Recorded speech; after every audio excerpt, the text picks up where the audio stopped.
Послушайте, вот вы говорите, слышно меня, да? Да.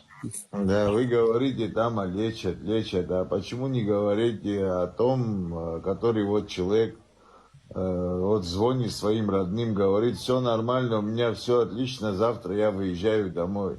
Даже меня встречать не надо. Потом приходит медсестра, укол делает, и человек, говорят, умер. Это как? Это не один случай, братан. Конечно, не один. Вот это кто сейчас этот, Ричард, ты же сказал? Да. Вот твоего близкого друга Пахан также с ним произошло. Ну да. Понимаешь ты? И таких случаев знаешь сколько? Я лично знаю, кого хорошо знаю, это 3 человека. Вот так вот. Я тоже столько. Люди в себя пришли, все нормально, короче.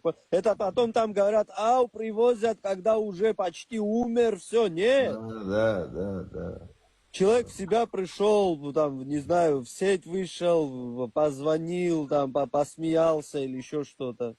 Да, он сказал, даже меня встречать не нужно, говорит, вот там встретите, нормально, все. Все филодрацию. И что? Врач какой-то после 12 ночи зашел, надо, говорит, этот сделал, и что, в 5 утра звонят, блядь, умер. От чего умер? Ладно, ради врачей, в следующий раз, когда они выебываться будут, трофей не будем у них забирать.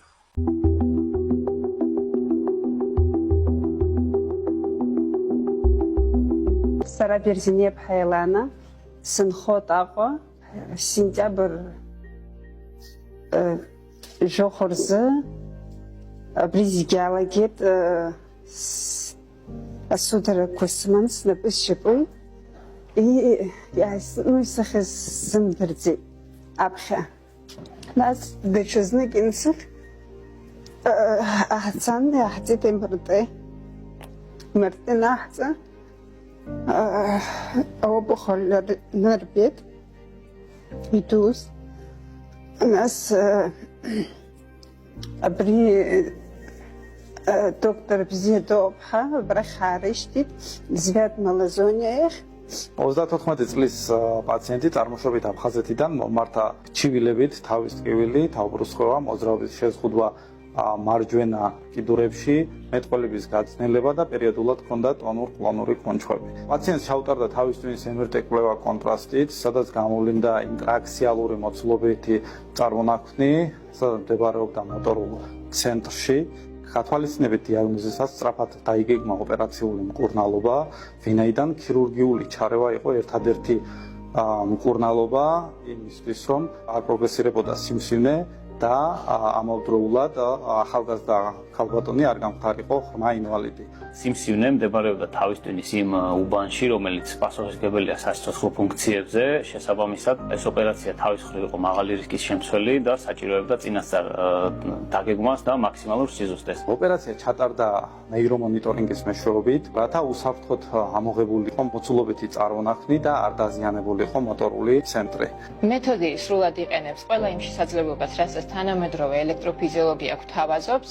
მანიპულაციის დროს ქსოვილებზე ქირურგს შეუძლია ლაივ მონიტორინგი მოახდინოს ჩვენი დახმარებით იმ მოტორული ფუნქციებისა, რომელიც შესაძლებელია პოტენციურად დაზიანდეს ქირურგიული ჩარევის დროს. ეს ყველაფერი საშუალებას გვაძლევს, რომ თავიდან ავიცილოთ ოპერაციასთან დაკავშირებული უნარშეზღუდულობის რისკები და ან შევამციროთ ისინი მინიმუმამდე. ოპერაციამ ჩაიარა სტაბილურად, ნევროლოგიური სტატუსი პოსტოპერაციულად გაუმჯობესდა, მოემატა ძალა კიდურებში ხალბატონს, გაუმჯობესდა მეტყველება.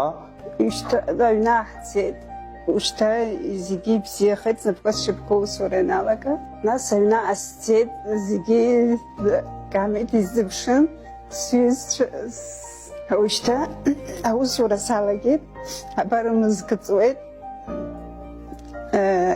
ясертерсистахыз домод ეჭენ უსზუეთ и უსანებშსალეთ გათვალისწინებით დიაგნოზისა პაციენტი მეთვალყურეობის ქვეშ არის ჩემს მიერ, ონკოლოგის მიერ და პერიოდულად იტარებს მაგნიტორეზონანსულ ტომოგრაფიას კონტრასტით და არის მეთვალყურეობის ქვეშ. და ბუბი თუძენ ჰაესფერსდახო